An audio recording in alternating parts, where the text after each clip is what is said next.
नमस्कार, मैं doctor S K. Gulati, plastic and cosmetic surgeon from Kanpur. आज आपसे बात करूंगा बेड सोर या प्रेशर सोर के बारे में।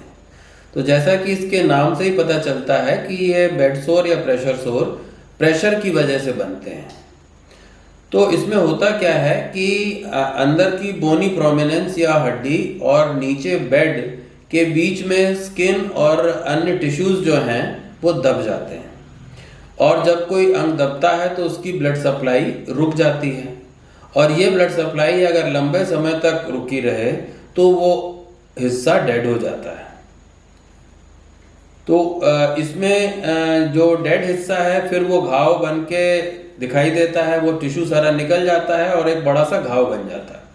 तो इसका बेसिक कारण एक ही पोजीशन में ज़्यादा समय तक लेटे रहना या बैठे रहना है।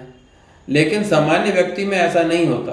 कोई अनकॉन्शियस हो या किसी कारण से अगर उस अंग की संवेदना खत्म हो जाए, जैसा कि स्पाइन की इंजरीज में होता है, पैराप्लीजिया में या क्वाड्रिप्लीजिया में, जब उनकी संवेदना खत्म हो जाती है तो उसको पेन का एहसास नहीं होता और वो लंबे समय तक अंग दबा रहता है और उसकी ब्लड सप्लाई खत्म हो जाती है। हम लोगों में क्या होता है, जिनमें सेंसेशन नॉर्मल है और फुल्ली कॉन्शियस हैं, तो अगर आप एक ही पोजीशन में बैठे रहेंगे तो आपको थोड़ा पेन होना शुरू हो जाएगा और आप अपनी करवट बदल लेंगे या पोजीशन बदल लेंगे और उस स्किन के हिस्से में फिर से सप्लाई आ जाएगी। लेकिन अगर 2 घंटे से ज़्यादा एक ही पोजीशन में आदमी बैठा रहे, उसको पेन ना हो, तो वो ब्लड सप्लाई अफेक्टेड होती है और वो अंग जो हिस्सा है, जो स्किन है, उसमें गैंग्रीन हो जाती है, सड़ जाता है, फिर वो हिस्सा हट जाता है और एक बड़ा सा घाव बनता है जिसको बेड सोर या प्रेशर सोर कहते हैं। तो प्रारंभिक स्थिति में पट्टियों द्वारा या पोजीशन चेंज द्वारा प्रेशर को रिलीव करके इन घावों को भरा जा सकता है। लेकिन जब ये ग्रेड 4 हो जाते हैं या बड़े हो जाते हैं, गहरे हो जाते हैं, तो प्लास्टिक सर्जरी के द्वारा ही इनको ठीक करना पड़ता है और ये ठीक हो जाते हैं। बेड सोर के बारे में और अधिक जानकारी के पहले आइए कुछ एग्जाम्पल्स देख लेते हैं कि प्लास्टिक सर्जरी कैसे बेड सोर्स को ठीक करती है।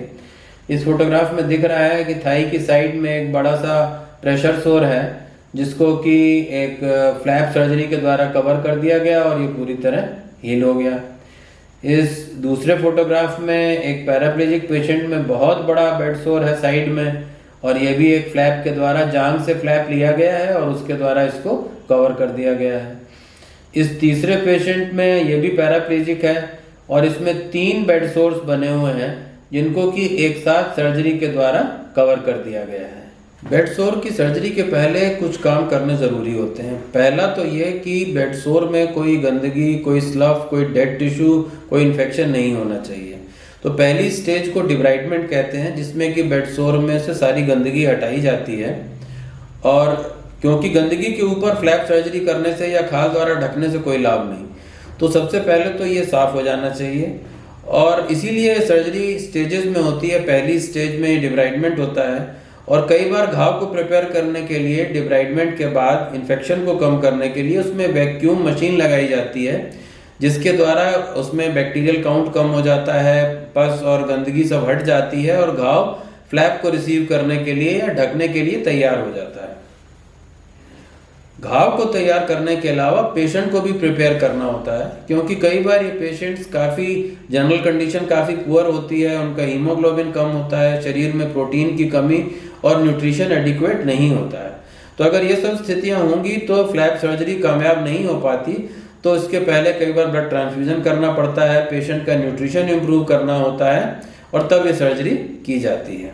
अक्सर पेशेंट्स में, स्पेशली पैराप्लेजिक्स में या क्वाड्रिप्लेजिक्स में मल्टीपल बेड सोर होते हैं, तो हमेशा इनको एक साथ कवर करना पॉसिबल नहीं होता और कई बार ये इनको स्टेजेस में करना पड़ता है क्योंकि सर्जरी काफ़ी बड़ी होती है।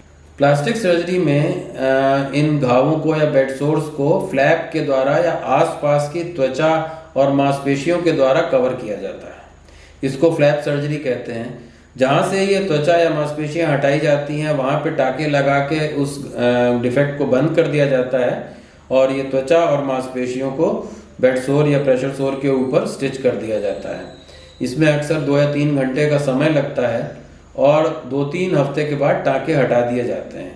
लेकिन टाँके हटाने के बाद तुरंत उस पर प्रेशर देना ठीक नहीं रहता। कुछ हफ्तों तक स्किन को सेटल होने देना चाहिए, वो स्ट्रांग हो जाए, टाँकों वाली लाइन अच्छे से हील हो जाए और तब उसके ऊपर प्रेशर अलाउ किया जाता है, तो पेशेंट लंबे समय तक बेड सोर फ्री रह सकता है।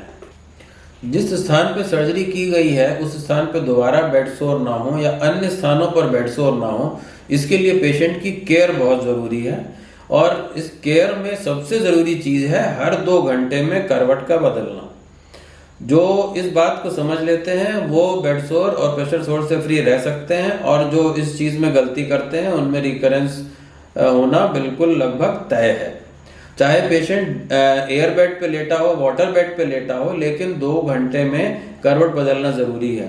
एयर बेड और वाटर बेड भी एकदम से पेशेंट को प्रेशर फ्री नहीं कर सकते हैं, थोड़ा प्रेशर डिस्ट्रीब्यूट हो जाता है, लेकिन करवट उस पर भी बदलना ज़रूरी होता है।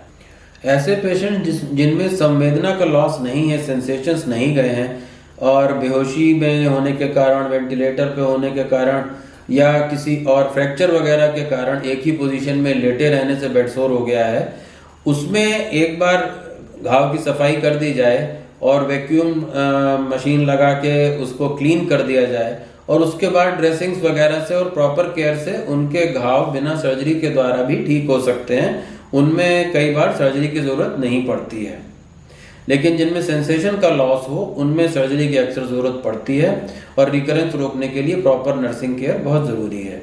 इन पेशेंट्स में जिनमें सेंसेशन का लॉस होता है, एक आध बार तो बेड सोर बन ही जाते हैं, उसके बाद समझदार पेशेंट एक आध झटका लगने के बाद उनके अटेंडेंट जो है समझ जाते हैं और प्रॉपर केयर करने लगते हैं, और ऐसे पेशेंट्स लंबे समय तक बेड सोर फ्री जीवन बिता लेते हैं। मैं आशा करता हूं कि इस वीडियो में दी गई जानकारी आपके लिए उपयोगी होगी। नमस्कार।